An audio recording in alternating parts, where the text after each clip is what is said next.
पप्पा घरी आल्यावर माझी मम्मी आणि लहान भाऊ बंधारा रसमार बरं का रे बाई माया जीवाला या मोठ्या पोराला कवाचं म्हणते मी भाकर गिळून घे पण कुठं ऐकत आहे पोरग ह्या पोरामुळे ते लहान पोरग बी इतरून गेलंय. काय रे मम्मी तो सकाळ सकाळ बनबन लावली तर दम धरणार सज्जा होतं ना.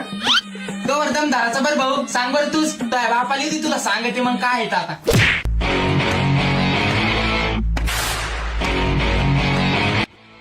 घेऊ तर पप्पाच्याच पायाचा आवाज दिसतोय. अरे बाबू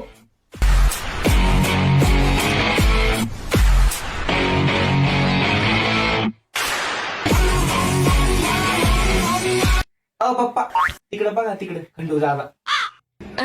खेलेगा फ्री फायर. लय अवघड झालं बाई आता तुम्हाला काय सांगाव. या पोराला मी कावापासून म्हणते ते डबडं फेकून दी बाजूला ही भाकर गिळून पण हे ऐकायला तयार नाही ना. आता काय सांगा तुम्ही सांगा आता काय करायचं हा. काय वेळ खंडू का होतय आता कोण ठेवला बरोबर फोन आता पाय ना अजून पाय अजून पाय. फोन पाहणं चांगला नसतो खंड दादा. अभ्यास करून मोठं माणूस व्हायचं नोकरीला लागायचं. हाय का रे मम्मी काय तरी फोन मध्ये पंखा चालू केल्यावर हवा येतय. खायचे दादा सांगू तुझ्यापेक्षा लहान आहे ना ती. अरे तुला आकलीचा बाण आहे का नाही. तो डोक्यात का भुसा बिसा भरला.